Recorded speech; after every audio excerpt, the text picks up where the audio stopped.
When I was born, my dad walked out on us. In fact, I later found out in life that my uncle went out looking in the bars, looking for my dad to tell him that he had a son. He never moved back home. So I was raised by my grandmother, my mother. I have an older sister. He was just not in my life. I desperately wanted him to say he was proud of me. I just wanted his approval. So when I was 8 years old, he asked me if I wanted to go with him on a fishing weekend. And man, I was thrilled. I thought, I'm gonna spend a man's weekend with my dad. I had never spent any more than an 8-hour period with him at any one given time up until that in 8 years. We drive down there and we walked in this cabin. There are pinups and pornography like wallpaper on the walls. My dad was looking at me. He said, "Well, I told you this was a man's cabin." And then I'll never forget, he said, "This is what men do." 8 years old, that's what started my addiction to pornography. I met my wife in my early 20s. My addiction to pornography was still there. And as one thing leads to another, and when one thing ceases to be good enough and you look for something else, I cheated on my wife. I committed adultery.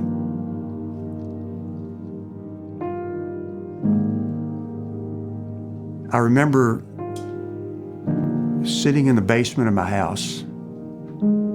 Peg's upstairs, she's crying. I got nearly a 1-year-old son asleep, and the weight of it hit me.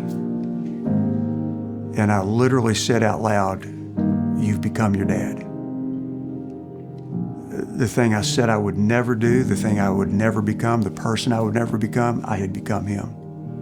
Well, Peg said, "I'll work on the marriage. I'll stay with you, but if you want me to leave, I'll take Brent and we'll go." And that's not what I wanted. So I thought, well, let's just try. Let's just try and hold this together. A lady across the street from us, she saw our struggle, and she was going to Southeast Christian Church.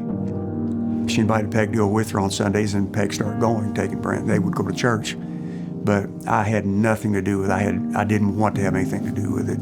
In my opinion, church was for women and children and weak men. I thought if there is a God, he doesn't care at all about me, and I really don't care about him.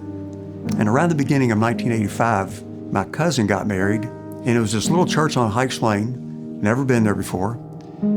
And I'm sitting in this church, and I'm looking at this pastor, I'm listening to him talk about Jesus. He talks like this guy, first of all, is real, and he speaks like he knows who he is, like he knows him.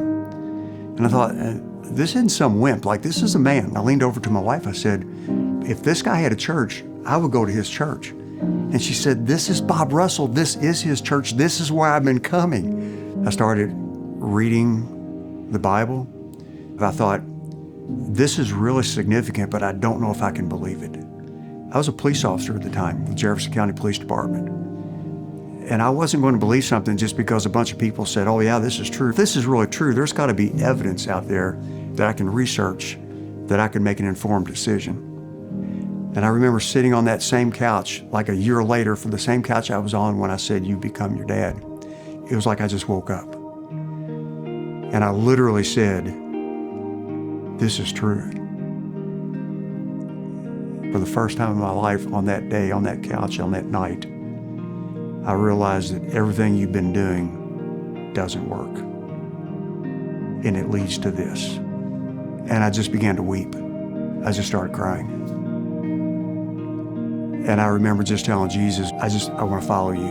And I just started praying for the first time really in my life. Well, I told my wife, she was there a long time before her husband. She's waiting for her knucklehead husband to catch up with her. And on December 29th, 1985, in one of the services at Southeast, Bob Russell baptized us both. I just wanted my dad to be proud of me. He never did tell me he was proud of me. Never in my entire life did my dad ever tell me, "I love you." Not once. What I didn't know was Jesus was there saying, "Yeah, but I've got a better way. Come over here. I've got a better way." So I know there has to be somebody, you're listening to me and you think, "Yeah, that's me." We want to know what's true.